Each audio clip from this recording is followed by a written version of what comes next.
Great, thanks so much.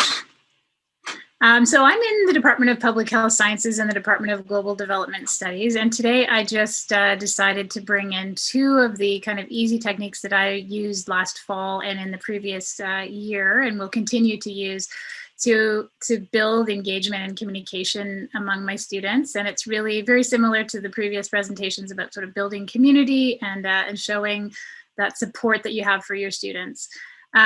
I teach graduate students mainly, and the courses I had to adjust for the online semester in the fall last year were a 60-person graduate course in the Foundations of Public Health and a 30-person graduate course in Global Health. And I also had to adjust an 11-person undergraduate, very small research methods course. So I'll be mainly talking about my work and how I use these techniques in the graduate courses that I adjusted last semester or last fall.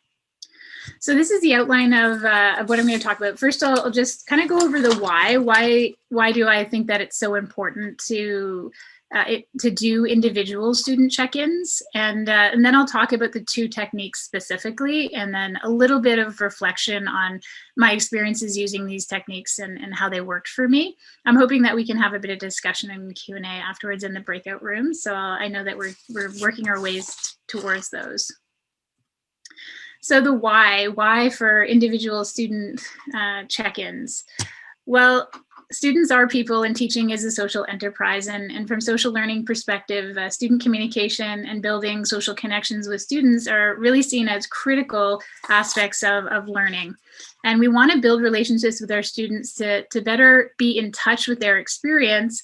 We also know that poor well-being in students means that they're not able to focus on their learning or not able to learn well. And it's important for instructors to be aware of student well-being. We can also model care and supportive behaviors and signal open lines of communication that can help develop positive classroom cultures and climate. You can be the model of that as the instructor, and it does move on to the other members of the class as they are in breakout rooms and as they are supporting each other. When instructors are regularly communicating with individual students, they can also adapt their teaching expectations or alter instructional approaches and provide individual support as needed throughout the term. And then open mechanisms for communication also allow for comments and feedback and students' questions to arise as needed. And I really came to these two techniques as my courses increased in size, but also as they were asked to be put online. So the size increase for me, I used to do this sort of quite organically. I've been at Queen's for 10 years and teaching these courses most of that time. And organically, I could get to know my students. I would know their names and be able to touch base with them on campus or in the hallways. And as the classroom sizes just got bigger and bigger, there was a tipping point where I just couldn't do that. And at the end of the semester, I found that I just didn't know the students. So I had to really start to build in some techniques to get to know them and to feel that I was supporting them. So the first technique that I'll go over is one that I did last fall. And I took some of those summer sessions that were mentioned previously. And yeah, there was a lot of advice about how to do the online thing. And I think the common sense approach was what I took as well. And I said, I'm going to pick and choose some of these things. I ran Zoom sessions, mandatory synchronous Zoom sessions every week for all my classes. One was 90 minutes and one was 60 minutes for the two different classes. And I also had an organized on-cue structure, and I had regular assignments, communications every week, et cetera, et cetera. So all of those things I won't go into. What I am really focusing on today are just two different techniques I use to do this communication. The first one are these weather reports, and I heard about these last summer in a CTL workshop, and I adapted them for use in both of my graduate classes. So the first thing that I would do when I opened the Zoom call was say, hey, everybody, okay, as you're waiting, because I was letting people in from the waiting room, can you tell me what the weather's like outside where you are today? And that's an easy answer. Everyone wants to talk about the weather when they enter these calls. But then the second one was, can you share the report that might describe how you're doing inside today? So maybe while you're sitting there listening to my presentation, you can also do this in the chat, because it's just something for you to interact with this as well. So what I would get is a lot of, regular kinds of things. I'm going to put mine, it's not easy for me to do it. So I won't type mine in right now, but I would always say, I look out my window and sort of say, oh, great day in Kingston today. And then I would say something like, things are pretty calm in here, but I'm not sure if a storm might be coming. My internet's not working well, or something like that. And just to kind of give people a sense that, I'm human too. And there's always that kind of craziness that's happening around us in our lives when we're sitting at our desks during COVID and trying to work in this way. The weather reports ended up being something that I didn't think too much about. It was a really nice way for the first couple minutes of class to go by, because people were reading each other's weather reports and typing in their own. And then I would just start class. And at the end of class, I would make sure that I downloaded the notes from the chat, so I could look into it and just sort of see if there were any maybe red flags or anyone that I thought, oh, I should really touch base with them. And I did in a number of cases, reach out to students. Hey, you mentioned today in your weather report that things were really stressful, or you're really far behind, or feeling overwhelmed. Like, is there anything I can do to help? I also had a couple students who would just send personal messages to me instead of using the chat, and that was perfectly, like I mentioned that to everyone, that it was okay. And lots of students who just decided not to do it, but I would remind them, if there were some students who came in late, I would ask them, hey, remember to put your weather report in, because those students might be the ones that are being are having the most difficulty if they're just kind of making it to class. I do think that this approach could be adapted for the in-person teaching.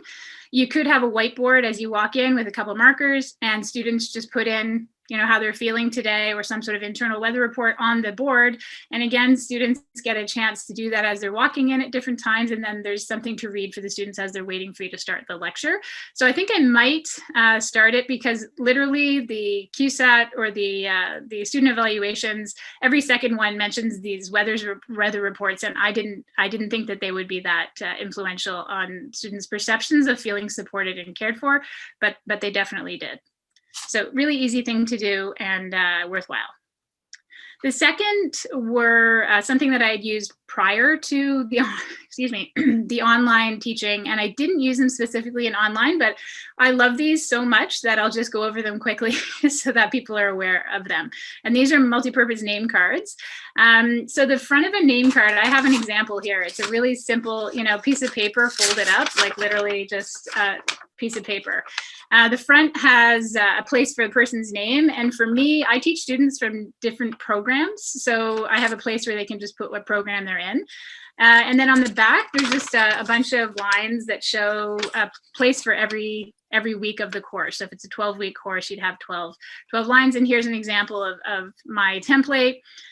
I also added this red and green section, because what I do a lot in class is I have a voting or polling, and it's really easy for students to say like yes or no with the red or green. And if you have a 60 or 100 person class, you can just get them to vote, with the name cards. I at first had thought, I'm just not getting to know the students' names, so they need their name cards for me to be able to use their name as I'm talking to them. But I found over time, I use these so much that they're just, I would never teach a course without these now. I find that the polling is really great. It's a way to kind of wake up the class and get them to interact in something if you've been talking for a long time. I also use these for attendance, because I put them out on a desk, and as the students come in, they take them and put them in front of them, and I can easily see how many people are not here yet. And at the break or just before the break, I'll pick up the ones that nobody collected. And on the back, I always put like a red dot or something just to show that, okay, that person wasn't here this week. I can follow up with those people, or I can see patterns of people not attending. And then also with the messages back and forth, again, as the classes got bigger, or as I just wasn't getting to know the students, they can add in comments and I can write back to them. And it's the only real chance, unless they decide to email me, that I get a really personal interaction with each student. And sometimes I'll ask specific things for the students to respond to. Right at the end of class, I'll give them a chance to, could you give me feedback on this component? It's a new piece that I've added into my teaching. And other times I just say, please give me any comments or feedback. If you have questions, please put them on the back of the name cards. And so at the end of class, sure, I do have to go through all the name cards and look quickly at the back of them, but it's a really worthwhile activity. And I was able to then write messages back and forth, and students were always so surprised to see that I had written a personal message to talk to them about whatever their particular thing was. And it's kind of like a little note back and forth that they really, again, the student evaluations for something so simple were very positive. So just a basic reflection to finish off here. These techniques are super easy and definitely helped me connect better with my students' experience. It helped me to enhance relationships and communication with classes where the sizes were getting bigger, and I just wasn't able to do that in an organic way.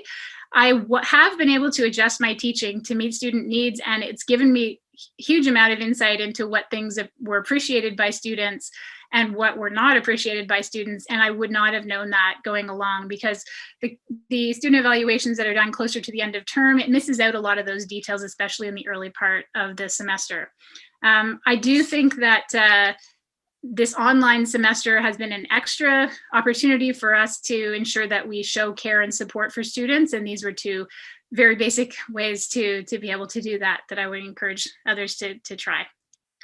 This is my information. If you're interested in getting a template, I mean, you can create one on your own, but if you're interested in getting that template, just send me a note and I can send it to you.